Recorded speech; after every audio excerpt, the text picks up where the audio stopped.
दोस्तों स्वागत है आपका मेरे YouTube चैनल स्पेशल एजुकेटर गौरव में। आज हम बात करेंगे सीटेट के जो साइकोलॉजी है उसमें जो अधिगम के सिद्धांत है उस टॉपिक के बारे में चर्चा करते हैं।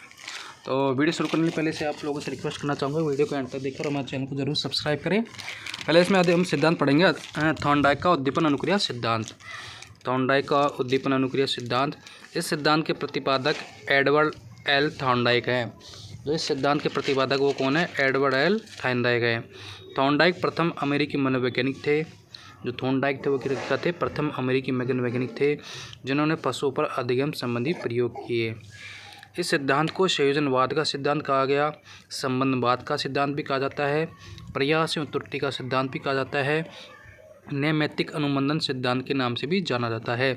थॉर्नडाइक ने सन 1913 में इस सिद्धांत का प्रतिपादन अपनी पुस्तक एजुकेशन साइकोलॉजी में किया था। थॉर्नडाइक की जो पुस्तक थी 1913 में उन्होंने प्रतिपादन किया था। पुस्तक का जो नाम था एजुकेशन साइकोलॉजी में किया था। थॉर्नडाइक ने भूखी बिल्ली पर प्रयोग द्वारा यह सिद्ध किया कि व्यक्ति के समक्ष उद्दीपन होना आवश्यक है, तभी वह व्यक्ति अनुक्रिया हेतु प्रेरित होता है। अगर सामने व्यक्ति का कोई उद्दीपन होगा तभी तो व्यक्ति किसी भी क्रिया को करने के लिए क्या होता है? प्रेरित रहता है। जैसे हमारा कोई लक्ष्य होता है, लक्ष्य के लिए हम जो भी कार्य करते हैं तो वही क्या होती है? अनुक्रिया होती है। हम अगले पढ़ेंगे। इस सिद्धांत में उद्दीपन व अनुक्रिया के मध्य संबंध बन जाते हैं, अतः इसे संबंधवाद का अथवा संयोजनवाद का सिद्धांत कहा जाता है। कि संबंध बन जाते हैं इसलिए प्रयोग थॉर्नडाइक ने एक भूखी बिल्ली को उलझन पेटिका में बंद कर दिया गया। उलझन पेटिका मतलब पजल बॉक्स था और पेटिका के बाहर एक मछली का टुकड़ा उद्दीपन के रूप में प्रस्तुत किया। बिल्ली को किस में बंद कर दिया? पजल बॉक्स में, और बाहर क्या रखा? एक मछली का टुकड़ा उद्दीपन के रूप में प्रस्तुत किया। मछली की गंध ने एक शक्तिशाली अभिप्रेरक का काम किया, क्योंकि मछली को भूख लग रही थी। ठीक है, भूखी बिल्ली थी और जैसे मछली की गंध आएगी तो उसे बिल्ली को क्या है? एक अभिप्रेरक मोटिवेशन मिला उसे, अर्थात मछली को प्राप्त करने हेतु तत्पर हुई है, उल्टे सीधे प्रयत्न करने लगी। देखो, जब उसको भूख लगी तो बंद कर दिया पिंजरे में, तो कुछ उल्टे सीधे प्रयास करने लगी। संयोगवश बिल्ली का पैर उलझन पेटिका के लीवर पर पड़ा और दरवाज़ा खुलते बिल्ली ने मछली रूपी उद्दीपन प्राप्त कर लिया।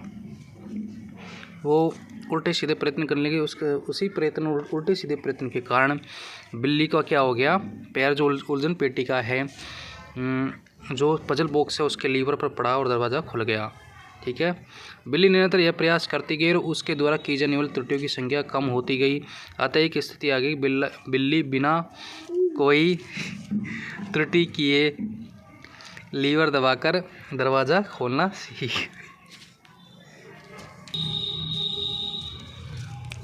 बिल्ली निरंतर प्रयास करती गई और उसके द्वारा की जाने वाली त्रुटियों की संख्या कम होती गई। अतः एक ऐसी स्थिति आई कि बिल्ली बिना कोई त्रुटि किए लीवर दबाकर खोलना सीख गई। मतलब बिल्ली निरंतर प्रयास करती रहेगी और एक समय ऐसी स्थिति आ गई कि जो उसकी जो गलती कर रही थी बिल्ली, उसकी संख्या कम हो गई और बिना कोई त्रुटि के बिल्ली क्या है? दरवाज़ा खोलना सीख गई।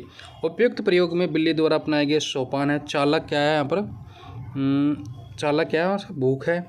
लक्ष्य क्या था? मछली का टुकड़ा। ठीक है, लक्ष्य प्राप्ति में बाधा क्या था? पिंजरे का बंद रास्ता। लक्ष्य प्राप्ति में बाधा क्या था? पिंजरे का बंद रास्ता। और उल्टे सीधे प्रयत्न क्या था? पिंजरे को काटना इत्यादि। पिंजरे को काटना, ये क्या थे? उल्टे सीधे प्रयत्न थे। और संयोग सफलता क्या है? संयोग से वो जो पिंजरा था पजल बॉक्स, उस पर पैर लीवर का खुलना। सही प्रयत्न का चुनाव क्या था? दरवाजे खोलने का तरीका। ठीक है, इस सिद्धांत के अनुसार थॉर्नडाइक ने सीखने के 3 नियम दिए गए हैं। पहला तत्परता का नियम। इस नियम के अनुसार यदि सीखने की प्रक्रिया में भाग ले रहे व्यक्ति में सीखने की प्रबल अभिलाषा है तो सीखना सरल हो जाता है। यदि कोई व्यक्ति में कोई भी चीज़ को, किसी भी वस्तु के बारे में, कोई भी किसी भी सब्जेक्ट के बारे में उसमें अगर उसको सीखने की अगर उसमें प्रबल इच्छा है तो कोई सा बड़ा से बड़ी चीज़ वो आराम से सीख सकता है। प्राचीन कहावत इस नियम पर चरितार्थ होती है कि घोड़े को पानी के पास ले जाया जा सकता है किंतु पानी पीने को बाध्य नहीं किया जा सकता। देखो, अगर घोड़े की ठीक है, अगर उसमें घोड़े में पानी के पास ले गया, ठीक है, लेकिन उसे पीने की इच्छा ही नहीं है, ठीक है, तो उसे पानी कैसे पिला सकते हैं अपन? इसलिए किसी भी चीज़ को करने के लिए पहले उसमें क्या होनी चाहिए? किसी भी लक्ष्य को प्राप्त करने के पहले उसमें आपका अभिलाषा, जिज्ञासा, इच्छा होनी चाहिए किसी भी लक्ष्य को प्राप्त करने के लिए। अगला है अभ्यास का नियम, लॉ ऑफ एक्सरसाइज। इस नियम के अनुसार सीखने की प्रक्रिया में अभ्यास और पुनरावृत्ति महत्वपूर्ण भूमिका निभाती है। किसी भी चीज़ को सीखने के लिए आप परफेक्ट होना चाहते हो, उसमें तो आप अभ्यास करो, उसका बार बार अभ्यास करो, बार बार उसको उसमें कार्य करो, तो उसका आप सीख सकते हो। इसके 2 नियम है। उपयोग का नियम पुनरावृत्ति पर आधारित है, ठीक है, पुनरावृत्ति पर आधारित है।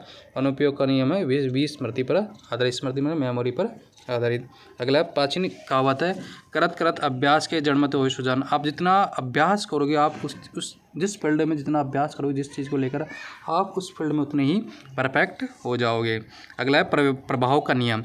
सीखने की प्रक्रिया में सफलता संतुष्टि असंतुष्टि आदि का महत्व होता है।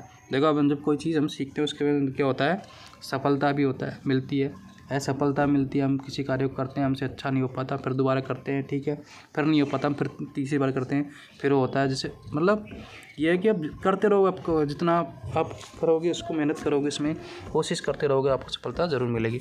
संतुष्टि, आपने कोई कार्य किया, उसमें आपको संतुष्टि मिल गई, ठीक है, नहीं मिली, अगर उसमें अच्छा हुआ, नहीं होता है, संतुष्टि मिली आपको। प्राचीन कहावत है, सफलता से बढ़कर कोई पुरस्कार नहीं है। प्राचीन कहावत है, सफलता से बढ़कर कोई पुरस्कार नहीं है। थॉर्नडाइक ने इस सिद्धांत के आधार पर 5 उपनियम प्रस्तुत किए हैं। बहु अनुक्रिया का नियम, प्राचीन कहावत है, सफलता से बढ़कर कोई पुरस्कार नहीं है। अगर आप सक्सेस हो जाते हो, उससे बड़ा कोई आपका पुरस्कार नहीं है। इसमें जो थॉर्नडाइक ने 5 उपनियम प्रस्तुत किए, पहले बहु अनुक्रिया का नियम, आंशिक क्रिया का नियम, मानसिक विन्यास का नियम, आत्मीकरण का नियम, 5वां है साहचर्य परिवर्तन का नियम। थॉर्नडाइक के सिद्धांत का शैक्षिक महत्व है, सुप्रसिद्ध आर्किमिडीज सिद्धांत पर आधारित है। दूसरा है सीखने में मानसिक तैयारी का महत्व। आप सीखते हो, इसमें किसका महत्व होता है, मानसिक तैयारी का। आप किसी भी चीज़ के लिए सीख रहे हो, तो उसका महत्व ये है कि आप उसके लिए आप कितने मेंटल रूप से स्ट्रॉन्ग हो। समस्या समाधान पर बल, आप जो भी समस्या है, उसके समाधान पर कितना बल देते हो। क्रिया दो और अधिगम, आप करके कितना सीखते हो।